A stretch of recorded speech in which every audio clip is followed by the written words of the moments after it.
Me recording. Oh. All right. So, hi everyone, and thank you for joining us at the GEMA Hazard Mitigation Planning Workshop. So, my name is Brittany Dodge, and I am the Coastal Training Program Coordinator at SINER, or the Sapelo Island National Estuarine Research Reserve, which is located in Sapelo Island, Georgia. We do a variety of different trainings, webinars, workshops, and events to help bring up-to-date information and research findings to coastal decision makers in Georgia. And we are partnership between the Georgia Department of Natural Resources and NOAA. So before we get started, just wanted to ask a few questions to see where we're all coming from. In the chat, there should be a poll launched, and just wanted to get some feedback on how familiar you guys are with hazard mitigation planning process, and if you're in the process or plan to start a hazard mitigation plan. So, it's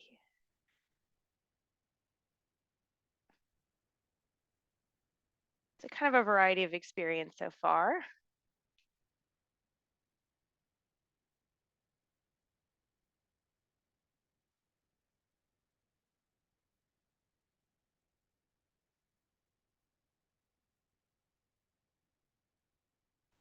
Okay, great.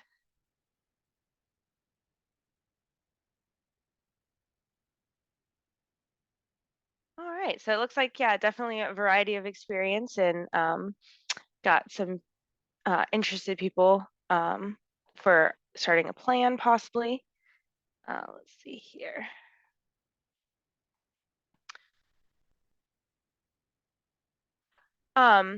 So just to cover some quick ground rules for today, most everyone is familiar with Zoom, thanks to the pandemic, but just like to cover a few things, we do ask you to stay on mute throughout the presentation, but then enter any questions that you have into the chat and we will address them at the end.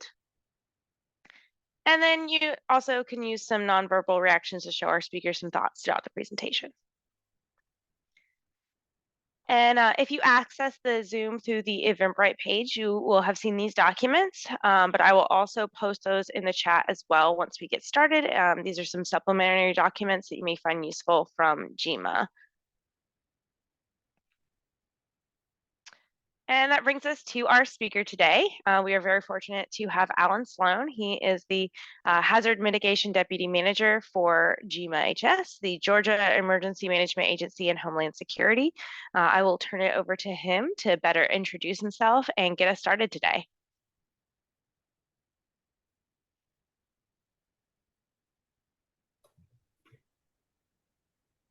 Good morning. As Brittany mentioned, my name is Alan Sloan. I'm the Deputy Manager for the Hazard Mitigation Department. So what I wanted to do, if I can remember how to do this, let's see. I'm going to go ahead and pull up my presentation.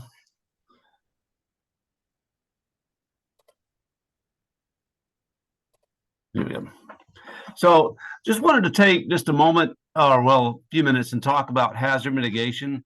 Let's talk a little bit about what we do in hazard mitigation. There is a planning component, and I'll talk about that as I go through it. But I just really want to kind of give you a summary of what we do and sort of why we do it, how we do it, and that sort of thing. Just to kind of give you some background of what mitigation is and what's out there, what's available for our communities, and that sort of thing. So essentially, hazard mitigation is where you've identified a potential vulnerability in your community and you determine some things you can do to reduce that vulnerability. And it could be whether you build something to divert waters, it could be anything that I'll tell you what it is, and it's doing things that are permanent in nature that help reduce your impact. It's not response in operations type activities. Um, and what I mean by that is not, purchasing better equipment, purchasing uh, more capable equipment, which all of that stuff is important. I don't want to diminish that. It's doing things so that you don't have that risk or you reduce that risk. And I'll talk a little bit about some different examples of that as I go along, but it's things to reduce the risk of damages and impacts to your community. Another way to think about it is breaking a cycle. And I'll give you an example. Let's say you have a storm drain that is overwhelmed 4 or 5 times a year from rain and weather.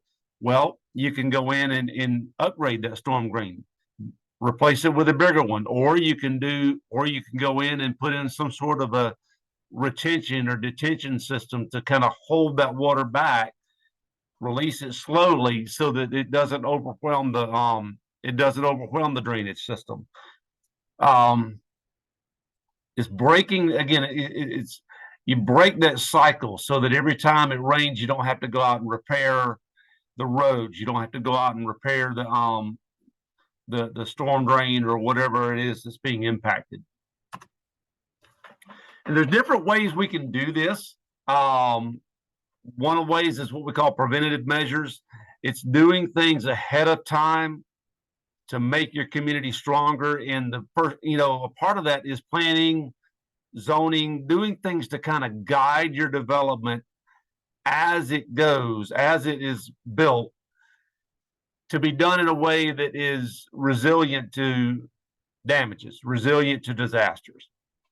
You do this through planning and zoning. You do it through land use regulations, through code enforcement, post-disaster redevelopment plans. Any of those can be done in a way that guides your development to be stronger and more resilient to storms and impacts. And then property protection. You have existing property that's vulnerable to damages or flooding, and you've got two pictures there on your computer on your screen are a flood-prone property with a home on it, and you've got on your right, you've got a property that we installed a generator or helped the community purchase a generator for that property. Well, the idea would be to take that, one option for that flood-prone house would be to have the community purchase that property and remove the structure. You get it out of there; it's no longer vulnerable. That property gets returned to green space. On the right, you see a generator. I'm not sure where that is, but I believe that's a generator that we helped the community purchase. It was down in a flood-prone area, so the generator had to be built above the base flood elevation, which is the projected elevation of the water during a flood event that has a 1% chance of occurring any given year. Other options are structural projects, and largely these are going to be flood related.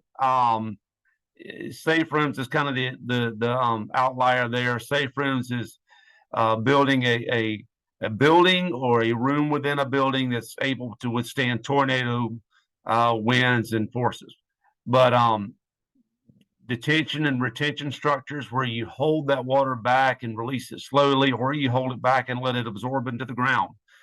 Bridge upgrades, dam rehabilitations, those types of things. They're structural projects to try to, again, either divert the water or protect your people, somehow reducing the impacts to your communities. And then education and awareness, quite simply teaching people what to do, warning them that the weather is on its way, and hopefully you've done a good job of instructing them how to respond when that siren goes off, where to go, that sort of thing. All of these types of things, if done correctly, reduce your impacts. They reduce your risk of losses, whether it's loss of life or property damages in the event of future disasters. The goal, obviously, is simply to make our community stronger, making our state and our communities more resilient to impacts from disasters. It saves lives. You can't really quantify this, but I know of at least one story where we had put in a warning siren near a campground, and one night the siren went off, woke up all the campers. They got to safe shelter before a EF2 or EF3 tornado came over the campground and went on to cause more damages. Also, it saves money, and this we can quantify. FEMA has actually done a study. They did a study, I think it was like 6 or 7 years ago, I think they did this, and determined that for every dollar that's been spent on hazard mitigation, we've saved anywhere from $2 to, in some cases, up to $13. And this is nationwide. So, we do have earthquakes in Georgia. They don't cause a lot of damages. But you can see a breakdown on your screen of some of the different disaster types that were studied and the mitigation action types that were studied and what the findings were there. Riverine flood, you could see just adopting codes nationwide. We saved $6 for every dollar that was spent. Retrofit buildings, same thing, 6 to 1. Lifeline retrofits, 8 to 1. Lifelines are utilities and services that are critical to the survival of the community in providing basic services, basically. So, we can quantify that it saves money. We've done loss avoidance studies in Georgia from several flood disasters, and we've determined that in Georgia we have saved, in some cases, millions of dollars just by having done mitigation activities in those areas prior to that event. So that's kind of the background of what mitigation is and why we do it. So we'll get into a little bit about how we do it in the state of Georgia, and I'll kind of tell you about some of the things that we have going on in hazard mitigation. Big thing we do is we administer grants, and those grants are available to state agencies, they're available to local communities, they're available to private nonprofits to do activities to reduce their risks. Right now, we have 4 grant application periods that are open. We're accepting applications and working through those to try to get them submitted to FEMA. And they have various deadlines. I'll mention that. I'll talk about it a little more specifically as I go on, but there's funding available. There's federal funding available to do mitigation activities, and we administer a lot of those grants. Again, we have 4 application periods open. 2 of them are disaster related, and we're accepting applications from communities, state agencies, any eligible partner that's interested in a mitigation activity. To be eligible, local communities, every county and every state, or every county and every city, in order to be eligible for a mitigation activity, mitigation grant, has to have a local mitigation plan in place. And these plans are updated every 5 years. We have a team of staff that works with the counties to make sure they get funding, help them make sure they get funding for their plan updates, and then help them complete the update, making sure that it meets all the FEMA guidelines. We also maintain our state hazard mitigation plan update. That has to be done every 5 years as well. And I would dare say that's probably one of the more important things that we do, because if we don't do that, there's no money. No grant. We have to do that to be eligible for hazard mitigation grants. We have to do it to be eligible for public assistance grants, which is part of our recovery program. We have a federal declaration. There's money available to help repair and restore your public infrastructure. We don't have a mitigation plan in place. We don't get public assistance grants. So I would dare say that's one of the most important things that we do, and we maintain that every year. Our current one expires in March of 2024. We have submitted the update to FEMA, and we're just waiting on.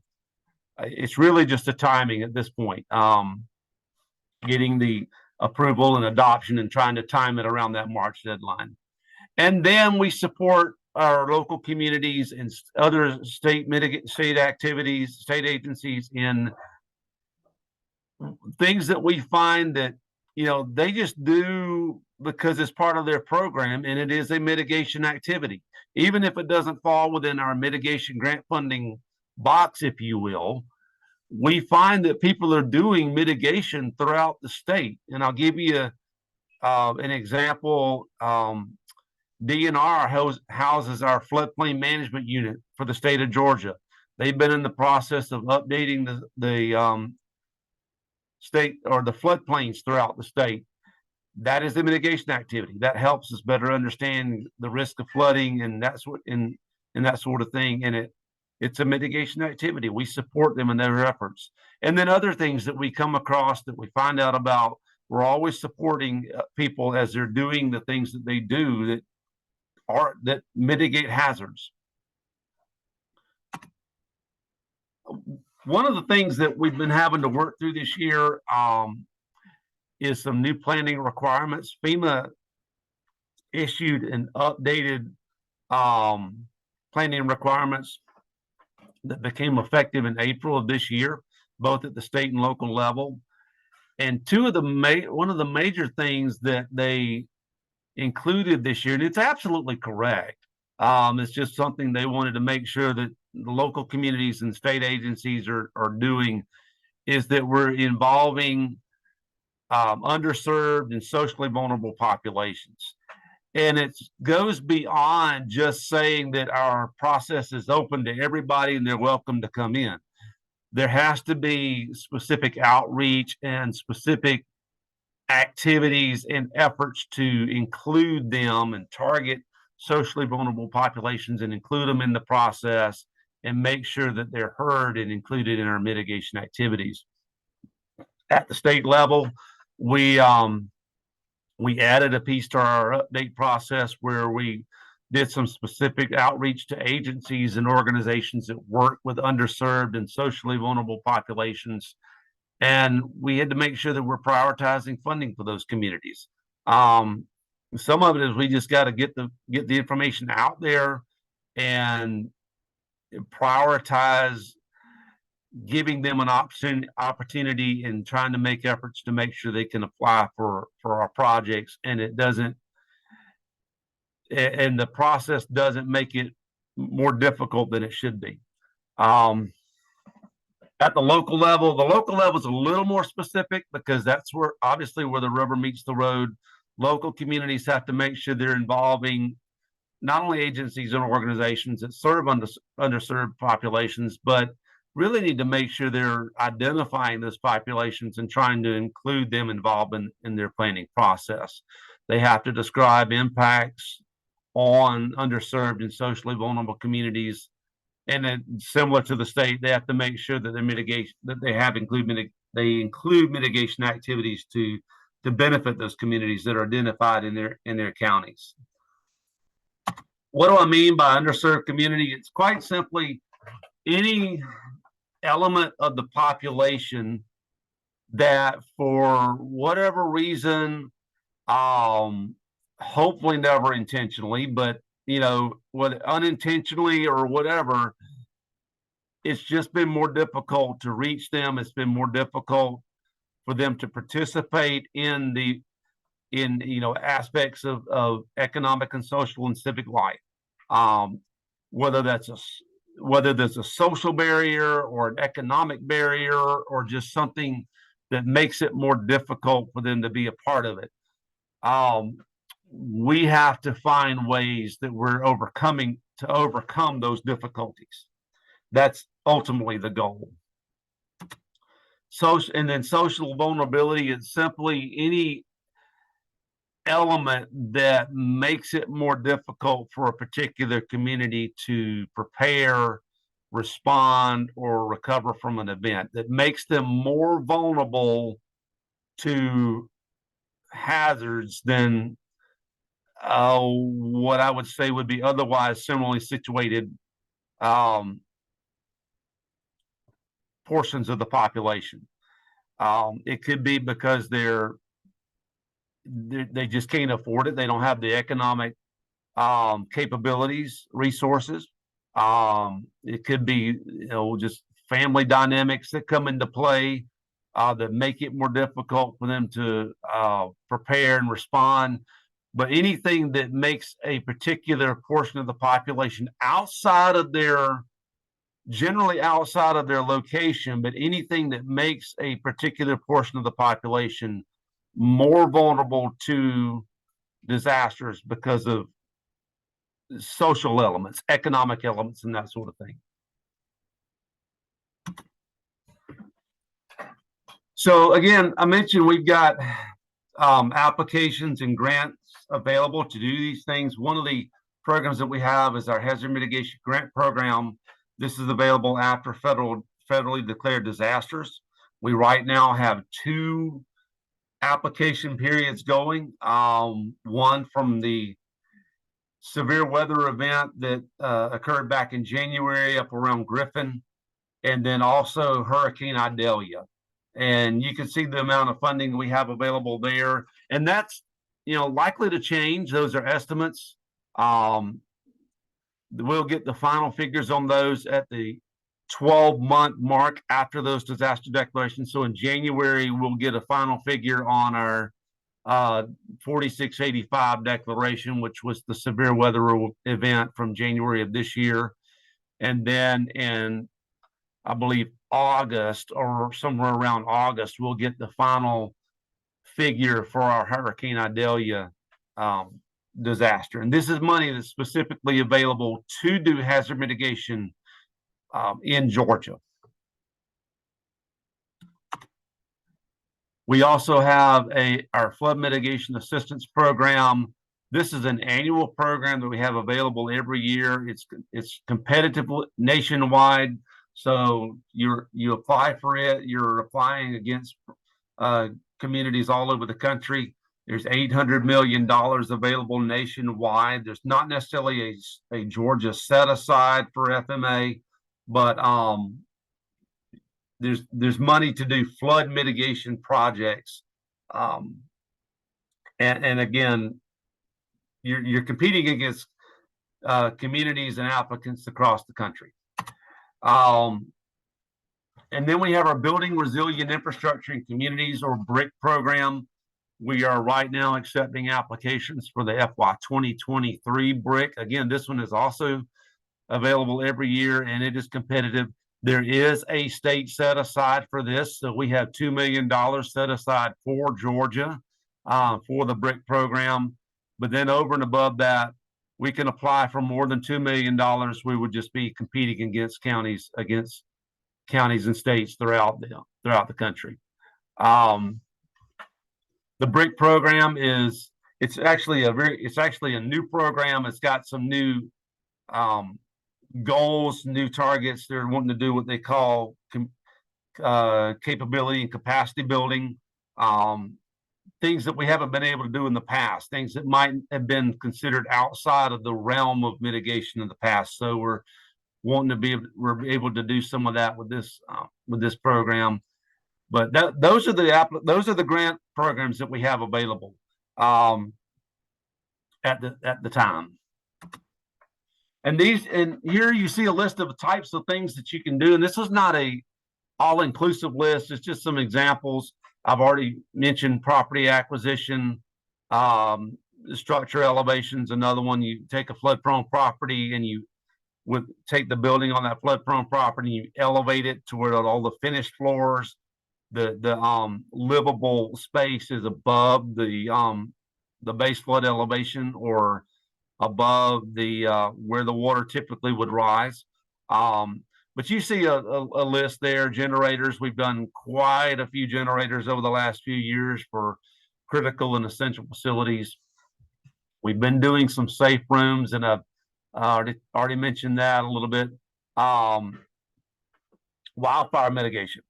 That is something pretty new, and we've had a couple of examples where you go in after a federally declared wildfire and essentially you do things to try to stabilize the soil, stabilize the area, because we all know that after you have a major wildfire, then you're more susceptible to flooding and some of the impacts from that. So, and you know, reforestation is an option. Things to try to stabilize the impacted area. Some other options, you know, initiative projects. We call it initiative projects because it's specific funding that's set aside for what they determined to be initiative funding through the HMGP. We can do weather sirens, we can do weather radios, and then other warning and communications type systems. We get, you know, message boards and portable signs and this, that, and the other that we're able to help communities acquire. State and local mitigation planning, mentioned that earlier. There's funding available to help cover the cost of completing the updating your mitigation plans.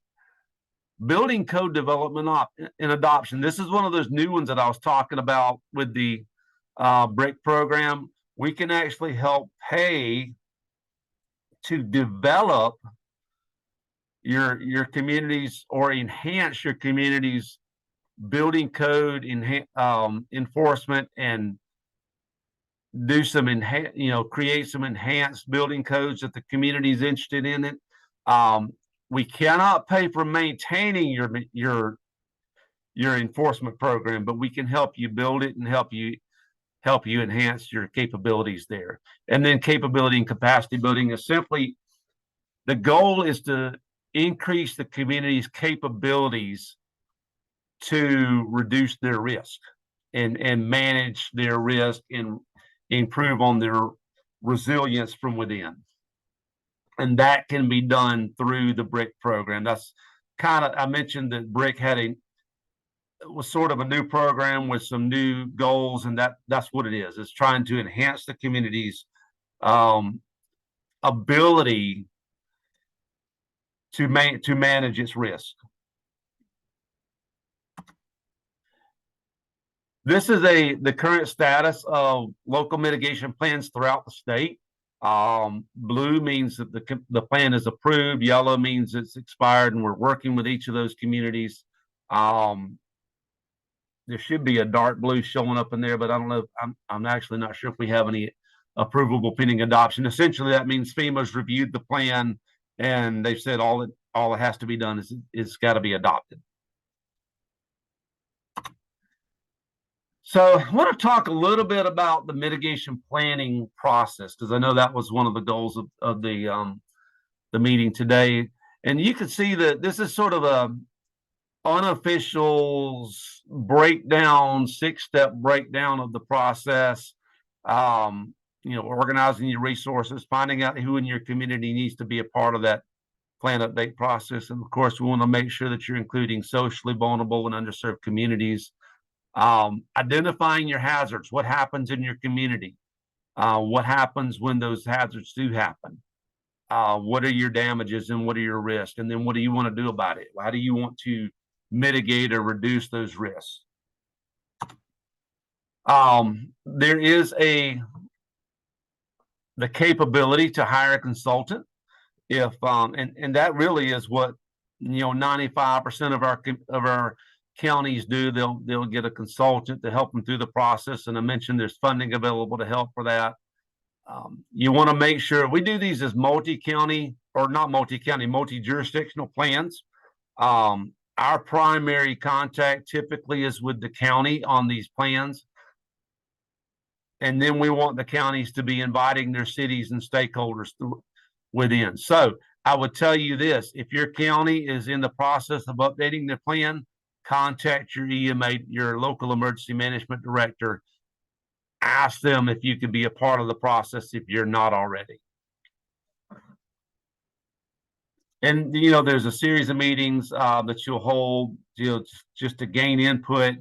And then it's up to the plan writer to compile all that information and put it into the planning process or into the plan document.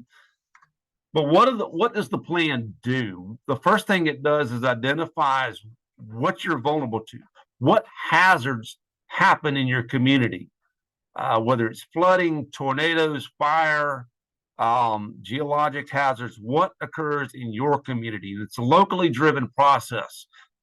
We have our state plan that identifies the top 13 natural hazards in the state, and you can use that.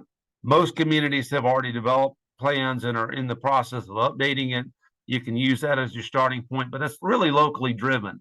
The only time that would be questioned is if you didn't include something that is known or thought to happen in your area, but that's very rare in this case. Generally, the local plans are pretty inclusive of hazards that impact the communities. And then what happens when those hazards occur?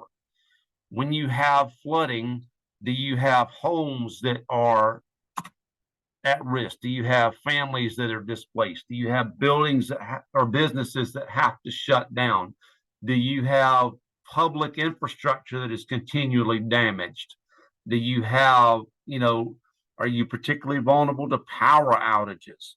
What occurs in your community when these hazards happen? What are the impacts to your community? Do you have, again, do you have socially vulnerable populations that are having to be evacuated and housed somewhere? What occurs in your community? And then what do you want to do about it? What types of things do you as a community or an agency want to do to reduce your risk to those hazards? Do you need to try to remove some flood prone structures or elevate some flood prone structures? Do you need to do something to improve your capability to warn your populations? Do you need to get backup power? Are you constantly losing power to your water systems or your critical infrastructure? Do you need to have some sort of a backup power system, whether it's generators or some other type of system that can make sure that you can provide power and services to your community? And then it's a simple process of adopting the plan. The plan has to be accepted and adopted by your governing bodies, the Board of Commissioners, the city councils, and then approved by FEMA. Typically, I would tell you these planning processes take about a year to 2 years. So we try to make sure that we're reaching out to counties to get started on their grants at least 3 years out before the plan expires. That gives us time to get the grant approved by FEMA and get all the grant paperwork in place. There's administrative stuff that goes along with every grant. And we have to get that in place and then get you started and hopefully we try to give you at least about 2 years to get through the process. The review and approval portions of the process takes on average about 6 months. And that's time you get the plan to your planning specialist with GEMA for review. They go through it. If there's any kind of revisions that have to be made, we go back and work with the planner on getting that done. And then we send it to FEMA, and FEMA takes on average roughly 45 to 60 days to review your plan. And then you've got to go through the adoption process, and it's just a logistical time to get on the agenda and get through the adoption process. So generally, I would say on average that takes about 6 months just to go through the review and approval and adoption process. And then we want these to be things that you maintain and keep up to date throughout your the next 5 years, what we call the updated maintenance process.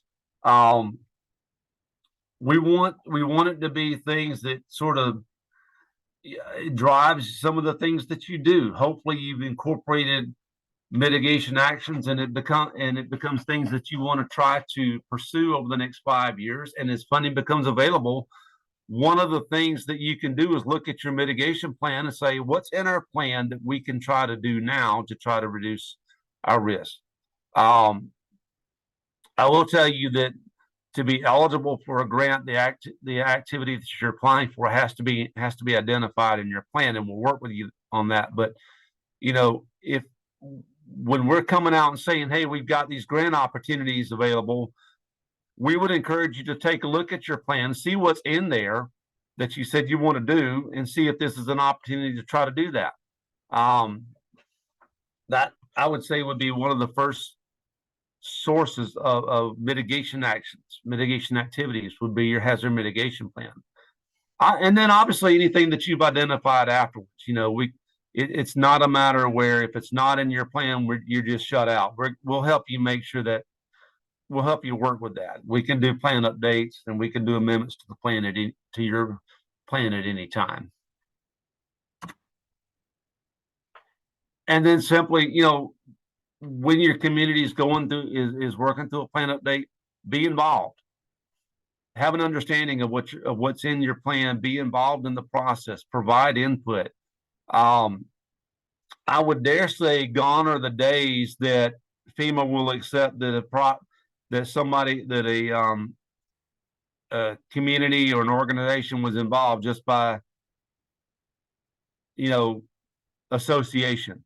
Make sure you're participating in the meetings. Make sure that you're providing input into that process.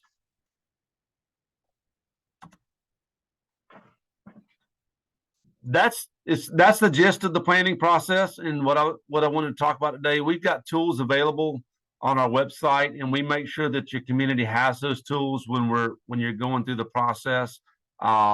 We make sure that you've got all the guidance and tools that you need or that we can provide to help you with that. We have a staff of planners throughout the state that is available to help the communities go through these processes. And you can see that there. We do have one vacancy that we're trying to get filled pretty soon in the middle part of the state, but you can always call, if you're in that green area and you've got a question, you can contact myself, or you can contact Kimberly, who's the planning supervisor, and I'll have her information up there in just a minute. Similarly, we have a staff of risk reduction specialists that help the communities with grant opportunities throughout the state. They will help anybody that's interested in applying for a grant. That's going to be your contact. Call one of them, and they'll be happy to discuss the option. We will accept. I mentioned earlier that we've got 4 application periods open right now. That's not always the case, but we will accept an application at any time from anybody.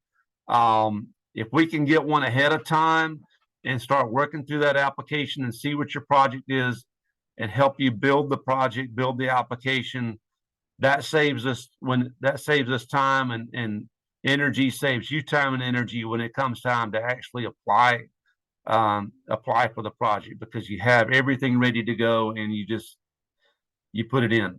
There are some times that we'll have applications that we're just hanging on to because we haven't been able to fund them yet, and we get an opportunity. We have an application cycle open up, and we're able to put it in there, and it's ready to go. But we'll accept an application from you at any point in time for a project. This is our leadership contact information. Stephen Clark, who's also in the meeting today, he's our department manager. And then we have Kimberly Angel, who's our planning supervisor, and Alicia Shanning, who's our risk reduction supervisor. Either one of us would be more than happy to talk to you if you've got an idea for a project. we'd be more than happy to talk with you or put you in touch with the specialist in your area if that's the better option. So if any one of us would be more than happy to speak with you about your projects, about the grant opportunity that you have or an idea that you have. And with that, that's the end of the presentation. So I will be happy to answer any questions that anybody has. I'll try to take a look at the chat and see if there's anything. And I'm not seeing anything, but if anybody has any questions, I'd be happy to answer them.